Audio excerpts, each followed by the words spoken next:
राजस्थानी मल्टीस्टेटवर गुन्हा दाखल करा. ठेवीदार परळी येथील ठाण्यासमोर आक्रमक झाले होते.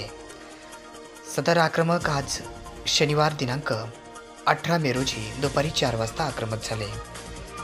Rajasthani multi-state cooperative credit society यांच्या बीड जिल्ह्यामध्ये अनेक शाखा आहेत.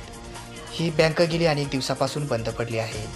ठेवीदार ठेवीसाठी आक्रमक होत आहेत, तरी संचालक मंडळावर फसवणुकीचे गुन्हे दाखल करावेत या मागणीसाठी परळी येथील शहर ठाण्यासमोर आज ठेवीदारांच्या शिष्टमंडळाने शहर पोलीस ठाण्याचे सहाय्यक पोलीस निरीक्षक यांची भेट घेऊन तात्काळ गुन्हा दाखल करण्याची मागणी केली.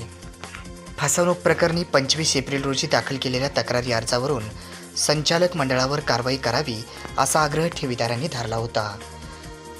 राजस्थानी मल्टीस्टेट कोऑपरेटिव्ह सोसायटीचे चेअरमन चंदूलाल बियानी व संचालक मंडळाने मुदतीनंतर हे ठेवीदारांचे पैसे परत केले नाहीत. गेल्या 8 महिन्यापासून राजस्थानी मल्टीस्टेट परळीतील 5 शाखा बंद आहेत. चेअरमन चंदूलाल बियानी व संचालक मंडळ गायब आहेत. तसेच त्यांचा मोबाईलही बंद आहे. त्यामुळे ठेवीदारांनी येथील तहसील कार्यालयासमोर काही दिवसापूर्वी उपोषण केले. तसेच राजस्थानी मल्टीस्टेटच्या अधिकाऱ्यांशी चर्चा केली, परंतु अद्यापही ठेवीदारांना पैसे मिळाले नसल्याने ठेवीदार संतप्त झाले आहेत.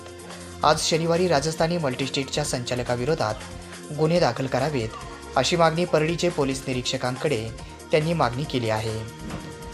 यावेळी सर्व ठेवीदार शहर ठाण्याचे सहाय्यक पोलीस निरीक्षक राजकुमार ससाने यांच्यासमोर आक्रमक झाले होते.